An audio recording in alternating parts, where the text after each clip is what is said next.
अस्सलाम वालेकुम दोस्तों, नाज़रीन, आज है हमारे पास नौशर फ़रोज़ में सिंधी सकाफ़त डे के हवाले से प्रेस क्लब नौशर फ़रोज़ और नेशनल प्रेस क्लब की जानिब से जो है ये लाइब्रेरी में किताबी मेला लगाया गया है। उन दोस्तों के लिए जो किताब से मोहब्बत करते हैं, जो पढ़ने से मोहब्बत करते हैं, यहाँ आएँ, उनको यहाँ रियायत भी मिलेगी।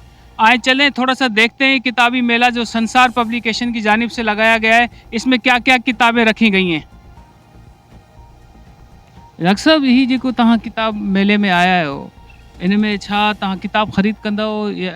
जी हाँ, ॾिसूं था त किताब ख़रीद कयूं था ऐं कहिड़ी कहाणियुनि जा आहिनि, अदीबनि जा आहिनि, सियासी सुजाॻी आहिनि ऐं जेको त तोहफ़ा आहिनि डॉक्टरनि जा आहिनि।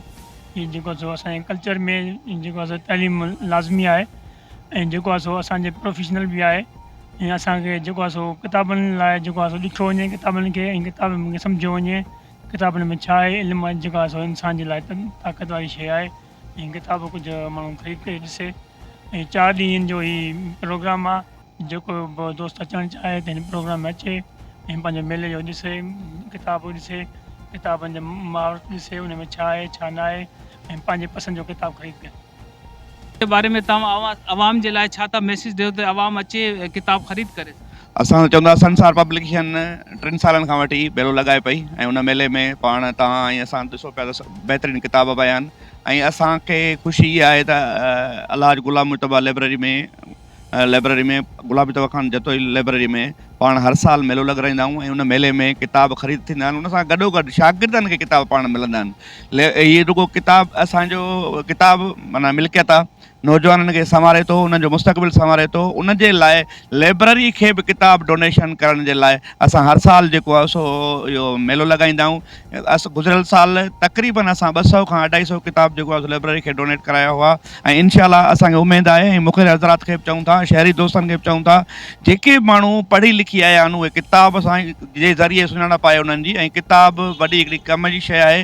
ऐं किताबी मेलो ही किताबी मेलो संसार पब्लिकेशन जे तरफ़ां लॻायो वियो आहे। उन सां गॾोगॾु नेशनल प्रेस क्लब ऐं प्रेस क्लब नौशर फ़रोज़ उन सां सहकारी आहिनि ऐं असां समूरनि शहरवासियुनि ऐं समूरनि शागिर्दनि दोस्तनि खे अदब दोस्तनि खे गुज़ारिश कंदासीं त ख़ुदारा अचो ऐं हिन मेले में शरीक थियो ऐं अचो ऐं किताब ख़रीद कयो। ऐं किताब सां गॾोगॾु असां मुख़ाइर हज़रात ऐं जेके आला ऑफिसर आहिनि उन्हनि खे अर्ज़ु कंदासीं त गुज़ारा हिननि नौजवाननि जे लाइ के जेके आहिनि CSS जा किताब वठो, कोर्स जा किताब ॾियो त जीअं शागिर्द जेको आहे सो किताब मां फैज़ हासिलु कनि ऐं हीअ जेको असांजो मुस्तक़बिल आहे उहो संवारी सघे। इहो किताबनि सां ई थींदो, इल्म सां थींदो। इल्मु रोशनी आहे ऐं हुज़ूर पाक सल्लल्लाहु अलैहि वसल्लम चयो आहे त पींगे खां वठी क़बर ताईं जेको आहे सो इल्मु पिरायो ऐं इल्मु पिराइण जे लाइ असां अॼु तव्हां ऐं असां जेके अॼु सहाफ़ी बि आहियूं या समाज सुधारक आहियूं उहे बि इन जे करे आहियूं जो असां 4 किताब पढ़िया ऐं स्कूलनि में पढ़ियासीं ऐं उन जो अॼु बि असां जेको ॻाल्हाए सघूं था, जेको उथी वेही सघूं था, उहो इल्म जे ज़रिए ऐं किताबनि जे ज़रिए सघूं था। उन जे करे असां नौशर फ़रोज़ वासियुनि खे, सिंध वासियुनि खे गुज़ारिश कंदासीं किताब सां प्यारु कयो ऐं इल्म सां प्यारु कयो ऐं इल्मु ई असांजी कामयाबी हूंदो ऐं दुनिया में असां जेकॾहिं रोशनी फैलाईंदासीं त उहा इल्म जे ज़रिए थींदी। जी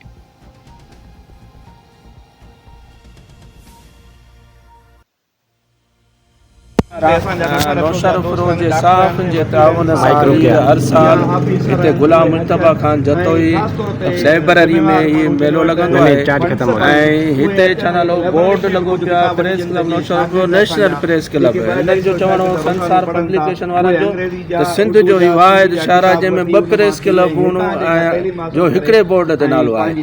त इन जे करे हीअ इल्मु जेको आहे किताबनि में आहे, किताबनि मां ई इल्मु हासिलु कबो आहे। भली केॾी बि सोशल मीडिया या ही मोबाइल अॻिते वञे पर जेको इल्मु किताबनि में आहे उहो जॾहिं नौजवान हासिलु कंदो त अॻिते वधी सघंदो। इन करे ख़ासि ॾींहं ते 3 ॾींहं जेको मेलो हलंदो, नौजवान हिन मेले में अचनि ऐं पंहिंजो किताब जेको ख़रीदारीअ जी क़ुवत अथनि उहो ख़रीद कनि। उन खां अलावा जेके शागिर्द ग़रीब ख़रीद करे नथा सघनि त नौशर फ़रोज़ ऐं आसपास में खोड़ माण्हू आहिनि जेके माना ॿियनि ख़र्चनि ते काफ़ी ख़र्चु कनि था त जेकॾहिं हिते 2-3 हज़ार ख़र्चु करे हिन लाइब्रेरीअ खे ई किताब वठी ॾींदा त उन मां काफ़ी नौजवान इल्म जो जेको वाधारो आहे उन में अची सघे थो। हींअर बि लाइब्रेरी में अंदरि वियासीं त नौजवान जेके किताब ख़रीद के नथा सघनि या अहिड़ो को किताब आहे जेको ॾेई नथो सघिजे त मथां गुम थी वञे या कीअं, त उहे नौजवान पंहिंजो चवंदा लैपटॉप खणी अंदरि उहो उन तां पढ़नि पिए था, लिखनि पिए था किताबनि ते। उहो जेकॾहिं हिकिड़ो ग़रीब जी कुवत न आहे, उहो अॻिते वधणु थो चाहे, इल्मु हासिलु करणु थो चाहे, उहो किताबु लाइब्रेरी में हूंदो त हिकु किताब वठी ॾियण जे करे इहो सदका जारी आहे। जेको वठी ॾींदो उन मां जेकॾहिं 50-100 छोकिरा पढ़ी विया ऐं अॻिते निकिरी विया त हू हुनखे दुआऊं ॾींदा ऐं दुआऊं इंसान खे कमु ईंदियूं आहिनि। सर ही जेकी अॼु किताबी जेको ही मेलो लॻो आहे त इन जे बारे में तव्हां संसार पब्लिकेशन जे तरफ़ां छा मैसेज ॾियणु था चाहियो? संसार पब्लिकेशन तरफ़ां ही असां 3 ॾींहंनि जो रियायती किताब मेलो लॻायो आहे। इन में असां सहकार आहे प्रेस क्लब नौशर फ़िरोज़ ऐं नेशनल प्रेस क्लब, ऐं हर साल ही दोस्तनि जो सहकार हूंदो आहे। हिते असां अहिड़े क़िस्म जा हिते इवेंट कंदा आहियूं ऐं हिन साल बि असां ही लॻायो आहे। ख़ासि तौर ते कल्चर डे जे हवाले सां असां सेलिब्रेट पिया कयूं हिते। ऐं हिते मुख़्तलिफ़ मौज़ूअनि ते सिंधी, उर्दू, अंग्रेज़ी ॿोलियुनि में हिते किताब मौजूदु आहिनि। कमीशन जी तयारी जे लाइ डिक्शनरियूं ऐं ॿिया अहम मौज़ू जेके आहिनि उहे हिते मौजूदु आहिनि, जिन ते 30 खां 50% ताईं रिआयत ॾिनी पई वञे।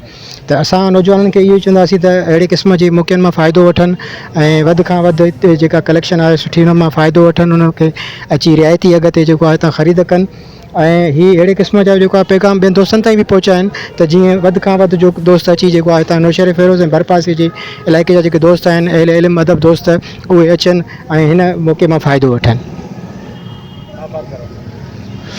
जी नाज़रीन, आपने देखा कि यहाँ कल्चर डे के हवाले से 50% तक भी किताबों पर रियायत दी जा रही है और जो लोग किताब डोनेशन करना चाहें लाइब्रेरी के लिए वो भी आएँ और यहाँ अपने दोस्तों को जो किताब पढ़ना चाहते हैं उनको गिफ्ट करें। तो आप ज़रूर विज़िट कीजिएगा नेशनल प्रेस क्लब और नेशनल हमारे प्रेस क्लब की जानिब से, दोनों प्रेस क्लब की मुश्तरका कोशिशों से ये यहाँ किताबी मेला जारी और ये 3 दिन तक रहेगा। आप ज़रूर विज़िट करें। इसमें मैं उन नौजवान बच्चों और बच्चियों से भी गुजारिश करता हूं कि वो भी आके यहाँ अपनी पसंद की किताबें ले सकते हैं और उन जो रियायत कल्चर डे के हवाले से हो रही है उसके ऊपर वो यहाँ अपना जो पसंदीदा किताबें ख़रीद कर सकें। तो ज़रूर विज़िट कीजिएगा। अस्सलाम वालेकुम।